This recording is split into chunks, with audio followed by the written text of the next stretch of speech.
शिरपूर नगर परिषदेमार्फत शहरातील सर्व नागरिक, दुकानधारक व व्यावसायिकांना आवाहन करण्यात येते की शिरपूर शहरातील जे रहदारीचे मार्ग असतील त्या ठिकाणी आपण कुठल्याही प्रकारचं अतिक्रमण करू नये. तसेच नागरिकांना येण्यासाठी राष्ट्रीय महामार्ग असेल, मुख्य रस्ता असेल, गावातील रस्ते असतील, या ठिकाणी रहदारीसाठी अडथळा होणार या ठिकाणी आपण अतिक्रमण करू नये यासाठी आम्ही जाहीर आवाहन करण्यात आलेलं आहे.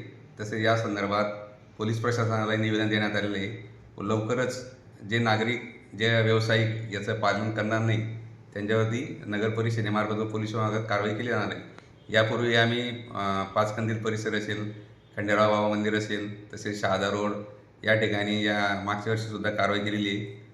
परंतु काही व्यावसायिक याचं उल्लंघन करत असून आज रोजी त्यांनी पुनश्च रस्त्यावरती दुकानं व आपले व्यवसाय करीत आहेत. त्यांना पुन्हा आम्ही आवाहन करतो की आपण लवकरात लवकर या पद्धतीने नगरपालिकेच्या सूचनांप्रमाणे आपण व्यवसाय पालन करावे, अन्यथा नगर परिषद व पोलीस प्रशासनामार्फत लवकर याबाबत ॲक्शन घेतली जाईल.